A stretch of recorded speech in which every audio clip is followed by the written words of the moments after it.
Wat moeilik om een keer soos hierdie voor te berei. As jy nie weet wie jou gehoor gaan wees is. So, nou weet ek hoe lyk die gehoor vanoggend.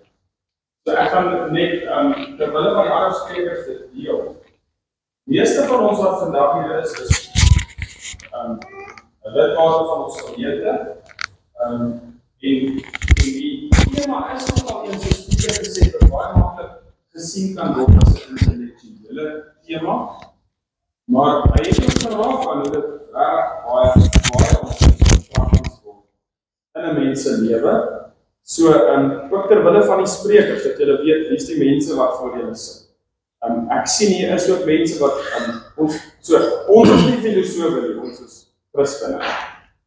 Maar hier is ook slim filosofe hier onder die gehoor. So ek wil ook vra, as u deelneem aan die gesprek, probeer die res van ons betrek, sodat ons mekaar kan saamvat, so goed as wat ons kan. Ons eerste spreker gaan praat oor die probleem van eenheid en veelheid. Pieter het verwys na die filosofiese probleem daarvan. En die spreker is Morney Diedericks. Hy het groot geword in 'n huis, gereformeerde ouerhuis, waar albei sy ouers onderwysers was. Hy het in Middelburg matrikuleer. Hy het aan die NWI teologie studeer, waar ek hom ook leer ken het. Ons is ewe oud. Later het hy sy doktorsgraad in filosofie van die opvoedkunde ook aan die Noordwes Universiteit gekry. Hy is sedert 2009 by AROS 'n dosent, waar hy onder andere die volgende terreine doseer: filosofie van die opvoedkunde, Bybelkunde, wêreldbeskouingsleer, logika, kritiese denke, akademiese denke. Morney het by talle nasionale en internasionale akademiese kongresse al opgetree, nagenoeg 22 geakkrediteerde artikels en geakkrediteerde vaktydskrifte, verskeie hoofstukke en ook boeke. Hy is ook onlangs bevorder tot vakspesialis by sy instelling. Die private instellings mag nie die term professor toepie nie. So sy instelling het hierdie posisie ontwikkel vir iemand wat gevorderd is in sy rigting. Morney is ook betrokke op die evaluasiekomitees van die Raad oor Onderwys. Is lidmaat van Gereformeerde Kerk Myntjieskop, waar hy as ouderling al gedien het. Hy is getroud met Magda, wat ook terloops 'n doktorsgraad in filosofie van die opvoedkunde het, en hulle het ook die dogters. Morney, baie dankie dat jy jou saamdrag kan offer om by ons te wees, en sien uit. Piet, broers en susters, goeiemôre. Dit is 'n voorreg om ook hier saam met julle te wees vanoggend. Ek het nou die maklike taak om eintlik net die probleem te stel, en dan gaan die ouens wat volg die oplossings gee. So ek hoop wel dat die probleem wat ek stel so 'n bietjie van 'n raamwerk bied vir die res van die dag, en ek het die probleem baie veralgemeen en vereenvoudig, sodat ons miskien so 'n bietjie van 'n prentjie het waarbinne ons daar kan praat. Ek begin met die vers wat ons gelees het vanoggend, Genesis 1 vers 27, om net weer die teenstelling tussen die eenheid en die veelheid, en een van die probleme wat dit veroorsaak uit te lig. Genesis 1 vers 27, en God het die mens na sy beeld geskaap, na die beeld van God het hy hom geskape, man en vrou het hy hulle geskape. En dan, as ons nou hierdie teks so heeltemal uit konteks uithaal, Galasiërs 3, maar ek lees dit ook so vir ons, want julle is almal kinders van God deur die geloof in Christus Jesus, want julle almal wat in Christus gedoop is, het julle met Christus beklee. En dan hierdie belangrike gedeelte, daar is nie meer Jood of Griek nie, daar is nie meer slaaf of vryman nie, daar is nie meer man en vrou nie, want julle almal is een in Christus Jesus. Nou in die nuwe wêreld, vandag se wêreld waar ons nou leef, ek noem hierdie wêreld, en ek sal verduidelik, noem ek die monsteragtige wêreld, word verkondig dat daar ook 'n nuwe manier is wat ons die Bybel moet lees, hermeneutiek. Hierdie teks uit Galasiërs 3 word in hierdie monsteragtige wêreld waarin ons nou vandag leef, dan uit hierdie konteks waarna dit staan eintlik presies in 'n verbondskonteks, word dit gehaal om aan te toon dat Christus gekom het om 'n nuwe bedeling te bring, waar daar nie meer, en dan spesifiek ook in die kerk, iets soos 'n man en 'n vrou is nie. Daar is nie meer ampte wat net geskik is vir mans nie.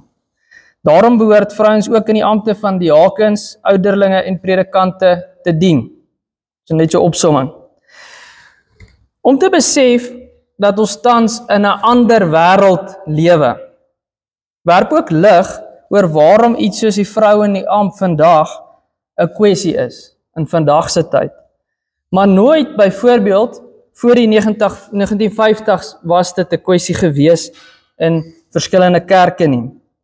Dit is omdat daar voor die 1950s of na die 1950s hierdie nuwe wat ek noem monsteragtige wêreld ingetree het, en die wêreld is nie 'n reformatie nie, soos sommiges aanvoer nie, maar 'n deformasie. Nou Richard Reeve bied 'n baie mooi struktuur, is 'n baie eenvoudige struktuur van verskillende wêrelde wat hy sê, mense wat leef in verskillende wêrelde. Ons sal ook so praat, ons sal sê ek en daai persoon kom van verskillende wêrelde af. Net om te sê ons verstaan nie lekker mekaar. Nou hy skets 3 sulke eenvoudige wêrelde. Hy noem dit 'n eerste, tweede en 'n derde wêreld. Nou dit het niks te doen met ekonomiese indelings nie. Die eerste wêreld noem hy wat hy byvoorbeeld verwys na die Griekse samelewing, Griekse samelewing, waar moraliteit gewortel is in die natuur en ook mitiese gesag. So die natuur het dus 'n waarheid in homself gehad. Dan kom hy by die tweede wêreld, is die Christelike samelewing, waar moraliteit gebaseer is op 'n transcendente goddelike openbaring en 'n duidelike skepingsorde wat deur God ingestel is. En dan kom hy en sê die derde wêreld is dan ons moderne wêreld, of wat ek noem die monsteragtige wêreld, 'n samelewing waar moraliteit vanuit die individu self kom, sonder dat daar enige hoër gesag is. So hierdie is die 3 delings van hierdie 3 wêrelde. Ek dink tog in vandag se gesprek sal dit waardevol wees om hierdie 3 verskillende wêrelde duidelik van mekaar net te onderskei, as ons ook gesels oor eenheid en veelheid. Nou ek wil stil staan met die tema, die eenheid en veelheid probleem, die verskillende wêrelde wat probeer met mekaar praat. En dan kyk ek net na hierdie 3 punte, ek kyk na hierdie 3 wêrelde. Die eerste wêreld, gaan ek kyk na die Grieke, dit is bietjie tegnies, maar ek het dit vereenvoudig, so wat gaan oor 'n balansprobleem, wat by ons by die Grieke kry. Hulle speel 'n balansspel. Die tweede wêreld gaan ek kyk na die Christelike samelewing, maar spesifiek na die middeleeuse indeling. Daar is natuurlik probleme, ek sal dit uitlig, en 'n bietjie 'n onderskeiding bring tussen mense en monsters. Ek leen hierdie van Prof. Dani Goosen. En dan die derde wêreld is ons nuwe, vreemde, monsteragtige wêreld waarin ons nou leef en deel het. En dan gaan ek praat oor die monsters onder ons en ook selfs in ons. So die eerste wêreld, hierdie Griekse wêreld, gaan spesifiek kyk na Aristoteles se spel tussen eenheid en veelheid. Hoe het hy gewerk met dit? Die Grieke het begin sien dat die verband tussen eenheid en veelheid groot probleme veroorsaak. Dis die vraag, watter is die belangrikste, ons het die opening het mooi gehoor, die individu of die groep, later individualisme, sosialisme, kapitalisme, kommunisme, hierdie spel. Die Griekse filosoof Aristoteles se politieke denke bou dan voort op hierdie filosofie van eenheid en veelheid. Hy beskou die polis, of wat hy noem die stadstaat, as 'n natuurlike gemeenskap, ook natuurlik uit die Griekse wêreld uit. Gebaseer op die samewerking van huishouding, burgers, om dan ook in die ou ende 'n goeie lewe te bereik. Aristoteles kritiseer dan Plato sy idee van eenheid en veelheid, wat hy as Aristoteles meen, lei tot die oorbeklemtoning van eenheid in die polis, bo die veelheid en die diversiteit. Met die gevolg dat privaat eiendom, wat ons ook nou sal mee bekend wees, en iets soos gesinne in gedrang kom. So hy kritiseer plaas en sê, as jy te erg verval in die eenheid, gaan jy in die ou einde logies uitkom by privaat eiendom wat val en gesinne wat in gedrang kom. Aristoteles toon aan dat die verskeidenheid in die stadstaat juis behoue moet bly, om dit 'n stadstaat te maak. Daar moet verskeidenheid wees vir dit om 'n stadstaat te wees. 'n polis is vir Aristoteles juis 'n verskeidenheid individue wat in 'n gemeenskaplike doel het en dit nastreef. En nou kom die probleem met die Grieke. Hulle sit met 'n grondmotief probleem, as ek daai weer kan gebruik, van materie en vorm. In hierdie dualisme is hulle dan nou vasgevang met die vraag, watter een is die belangrikste? En dan begin die spel, wat ek noem die balansspel. Want sou die veelheid in die stadstaat oorbeklemtoon word, dan verval die staat of samelewing in chaos, want elkeen doen net wat hulle wil. Word die strewe na eenheid oorbeklemtoon, verloor die staat sy diversiteit en dinamiek en verval dit in tirannie, totalitarisme. Waar almal gedwing word om dan presies dieselfde te dink. Dit is wat ons nou in Suid-Afrika ook ervaar. So verval hy ook weer in ander dele van sy skryfwerk. So in die een deel dan skryf hy, dit is hoe hy dit sien, in die ander deel dan verval hy, so in een deel is in eenheid verval, en die ander deel verval hy weer in veelheid. So hy sukkel ook met hierdie ding. Hy verval in as hy skryf oor die hiërargiese siening van eenheid. Dit is die idee dat die eenheid een sentrale gesag oor alles moet heers, soos Aristoteles se polis dan, wat absolute gesag oor alle burgers sou hê. Die uitdaging volgens Aristoteles lê daarin om die harmonieuse balans nou tussen hierdie individuele en die kollektiewe samehorigheid te probeer vind. Hy beskou die polis of die stadstaat as 'n organiese geheel, waarbinne burgers verskillende rolle vervul, maar steeds 'n gemeenskaplike doel nastreef. So hierdie spel tussen eenheid en veelheid word sigbaar in sy politieke filosofie, waar hy die demokratiese beginsel erken, maar waarsku teen absolute gelykheid, wat ordeloosheid dan veroorsaak. Aan die ander kant verwerp hy ook die oordrewe gesentraliseerde heerskappy, omdat dit 'n unieke funksie en bydra van die individu ondermyn. Daarom beklemtoon Aristoteles matigheid en balans. Die idee dat die samelewing en die staat moet funksioneer soos 'n goed georganiseerde liggaam, waarin elke deel sy regmatige plek en doel het. Nou hier's mooi beginsels wat hy hier uitlig vir ons. Dit is nie 'n statiese balans sê hy, en hierso is wat ek dink deel is van die eenheid-veelheid probleem, maar dit is 'n dinamiese spanning waarin beide eenheid en veelheid voortdurend in wisselwerking gehou moet word om stabiliteit te veroorsaak en so vooruitgang te verseker. Hierdie kan ons die Aristoteliaanse balansspel noem. Die probleem met hierdie balansspel is dat dit ontaard in 'n magspel, wat nie werklik enigstens help om die samelewing beter te struktureer nie.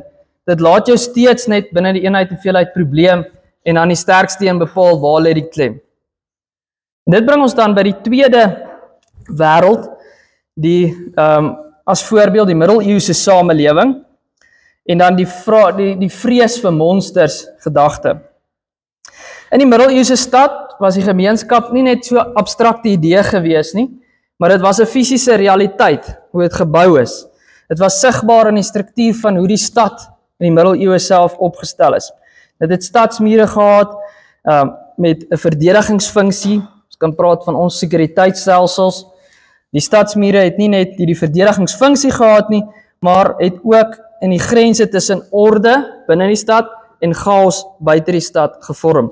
So binne die mure was daar 'n georganiseerde gemeenskap waar wet en orde heers onder God se woord as gesagsvol. In die later middeleeue dan sien ons hoe dit onder die gesag van die paus.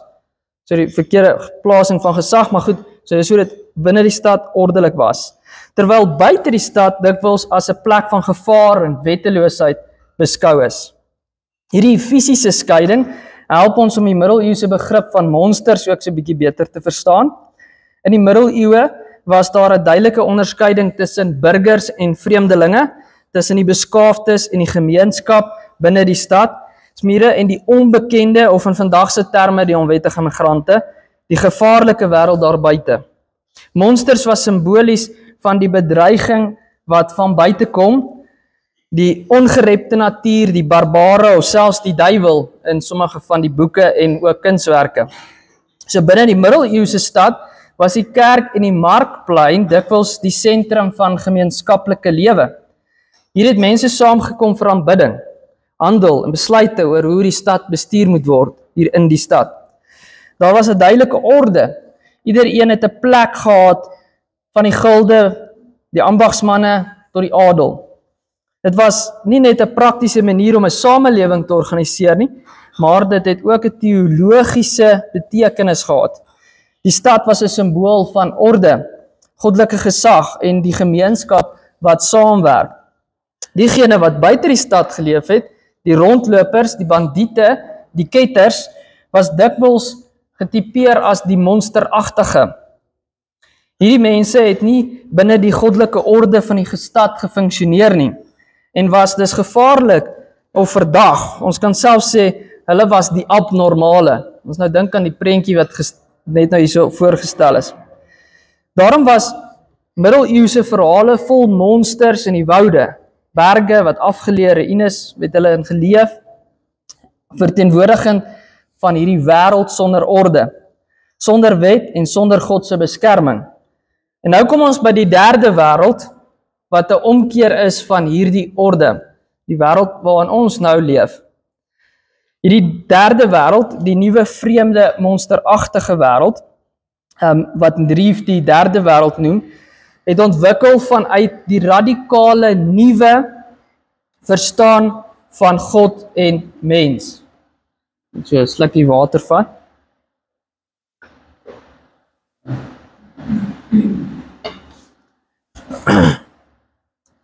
Nou, ek dink hierdie is belangrik om op te let. Hierdie verandering het 'n lang geskiedenis, maar die uitwerking van hierdie verandering het eers na die 1950s in ons samelewing begin sigbaar word.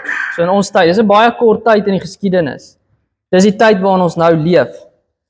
Ons leef regtig in 'n ander soort wêreld. Jean-Jacques Rousseau het in die 17de eeu die idee begin ontwikkel, op ander denkers ook, maar hy het dit verder ontwikkel, dat die individu 'n suiwer innerlike self het, wat deur die samelewing onderdruk word. Marx en Nietzsche het verder geargumenteer dat moraliteit en sosiale strukture bloot magsinstrumente is, wat gebruik word om sekere groepe te onderdruk. Dan natuurlik, as mens nou nog Freud ook hierby ingooi, dan kry jy die gedagte dat seksuele bevryding 'n noodsaaklike element is vir persoonlike vryheid.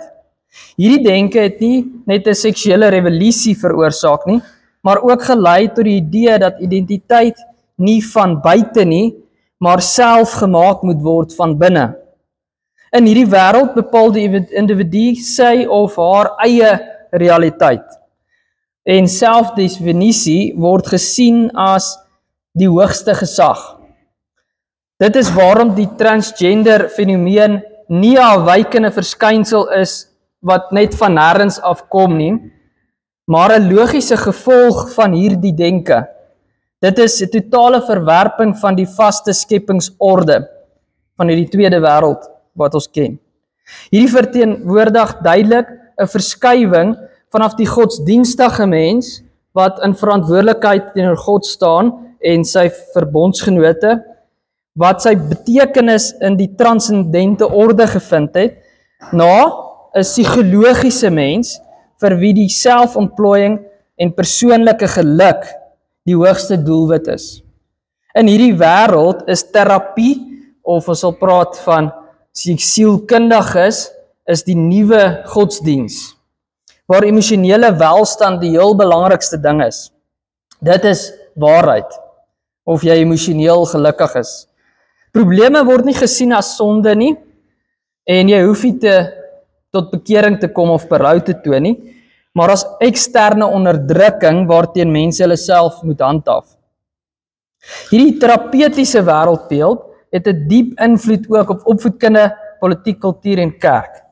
Die godgegewe skepingsorde is egter so saamgestel, dat hierdie mense of hierdie wêreld nie kan wegkom van af dat hulle gebind is aan ander mense nie. Dit is saamgestel soos hoe ons geskep is, dat ons, om onsself te verstaan, ander mense nodig het. Ons is gebonde aan ander mense. Selfs die moderne mens wat sy self wil vind, is steeds diep afhanklik van erkenning deur ander mense. Die moderne mens soek erkenning vir sy selfgeskepte identiteit. Dit is waarom identiteitspolitiek nie net oor die individuele vryheid gaan nie, maar ook oor verpligte erkenning deur die samelewing. En hierdie is belangrik, dink ek, vir ons gesprek vandag ook. As ons maar net ding, iemand, en ons sê maar net, ag, laat elke persoon maar net sy eie identiteit op sy eie eiland doen, wat maak dit nou vir my saak? Verstaan ons dit heeltemal verkeerd. Maak ons ook 'n groot fout. Dit gaan alles oor erkenning vir hierdie monsteragtige. Hierdie wêreld soek erkenning. As te ware bely hulle dat elke knie sal buig en erkenning gee aan hulle selfgemaakte rebelse identiteit. Dit verklaar hoekom seksuele identiteit nie net 'n persoonlike saak is nie, maar iets wat ander moet erken. Dit is waarom die Christelike bakker wat weier om 'n koek te bak vir 'n homoseksuele troue, nie net beskou word as 'n besigheid wat sy diens weier nie, maar as iemand wat identiteitsskending pleeg. 'n Daad wat in die derde terapeutiese wêreld as 'n psigologiese skade beskou word.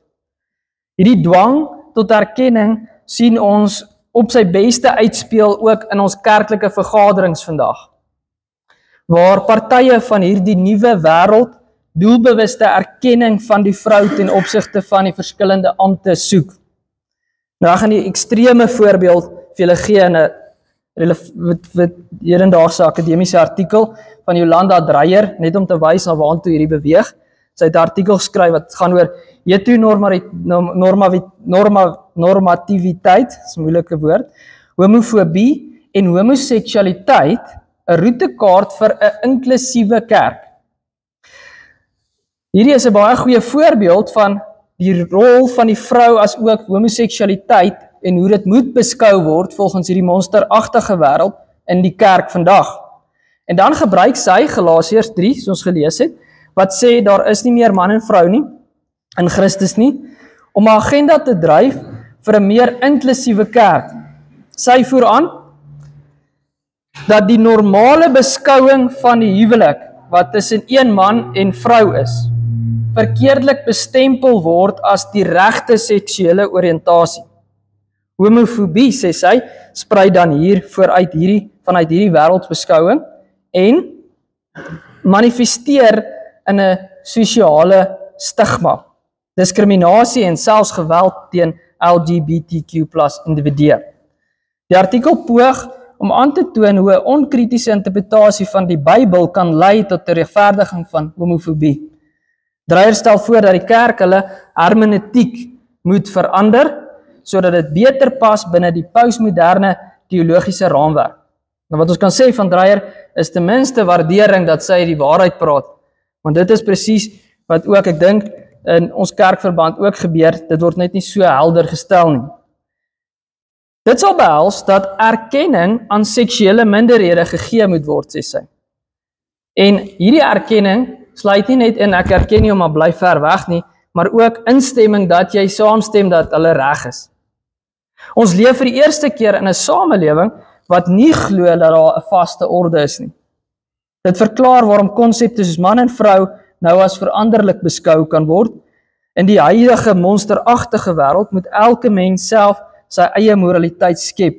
En enigiemand wat hierdie idee bevraagteken word as 'n bedreiging gesien. Kom ons gaan nou terug na die middeleeuse idee van die monster, waar die middeleeuse stadsmuur die orde onderskei het van die chaos, het in hierdie derde monsteragtige wêreld die grens afgebreek. Nou is die monsteragtige nie meer daar buite nie, maar deel van ons samelewing hier binne. Dit nou die monsteragtige wêreld waarin ons leef. Die grense tussen reg en verkeerd, orde en chaos is vandag onder die vaandel van gelykheid, verdraagsaamheid en vryheid. En as ons hierdie 3 woorde hoor, of woorde soortgelyk, dan moet ons ons ore spits, want dan moet ons weet, iemand wil graag hulle identiteit op ons afdwing. Ons leef vir die eerste keer in 'n samelewing wat nie meer in 'n vaste sosiale orde glo nie. 'n Monsteragtige wêreld waar ons onsself baie ontuis voel en tog ongelukkig ook waaraan ons begin gewoond raak. Nou hiermee sluit ek af, net 2 gedagtes. Die eerste ene, ons moet nie vasval in die eerste wêreld se eenheid-veelheid spel nie. En hierdie is kompleks, maar ek noem dit maar net. Deur die balans te soek tussen die eenheid en die veelheid, dink ek is nie 'n oplossing nie. Die reformatoriese filosofie se duidelike struktuur van soewereiniteit in eie kringe, waar ons bely dat God 'n vasgestelde skepingsorde geskep het, en ook onderhou, dink ek is 'n beter uitweg. In hierdie balansspel kan iets soos die 3-eenheid ook misbruik word.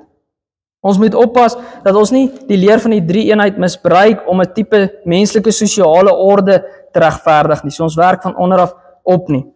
En dit word ook gedoen, soos een akademikus skryf, Ubuntu is 'n baie mooi voorbeeld van hoe die 3-eenheid werk. So God wat ons dan doen wanneer mense hierdie sosiale teorieë op God projekteer, lei dit tot die verandering uit ons oogpunt uit van God se wese om aan te pas by die menslike samelewing. En hier verwys ek nie nou na Dominee Piet wat gaan praat oor die openbaring van die 3-eenheid nie, maar 'n omgekeerde. Dan die tweede gedagte is net, die kerk behoort haarself duideliker te onderskei van die derde wêreld, die monsteragtige wêreld. Die een wêreld waarin die kerk nog altyd staan, naamlik die belydenis dat die mens nie sy identiteit skep of uitdink nie. In die wêreld is God se skepingsorde vas. 'n man is 'n man, 'n vrou is 'n vrou. In die wêreld is vrouens nie in die ampt van diaken nie ouderlinge nie predikante nie, omdat dit volgens God se woord nie hul toegedeelde rol is nie. In hierdie wêreld is die reël van die hermeneutiek die reël wat die skrif self stel. Die kerk moet ophou om 'n balans of een of ander sintese te probeer vind tussen hierdie monsteragtige wêreld wat vanuit die radikale ander lewensfunksie funksioneer, 'n visie wat nie 'n vasgestelde skepingsorde erken en nie die grondslag van identiteit verskuif vanaf God se openbaring na die mens self nie. Vir jare reeds probeer klassisse en synodisse 'n sintese tussen hierdie 2 wêrelde probeer bewerkstellig, maar die beter weg is om die onverspoenbare teenstelling tussen hierdie 2 wêrelde duidelik te erken. Die monsteragtige wêreld se idee van veelsidige identiteite is nie 'n neutrale ontwikkeling nie. Moenie laat sagte woorde, verdraagsaamheid ensovoorts ons flous nie, maar dit die direkte verwerping van God se skepingsorde. Daarom het geslagsideologie, morele relativisme en identiteitsaktivisme so 'n diepgaande invloed ook op ons teologie en ook ons kerklike lewe en besluite. Dankie.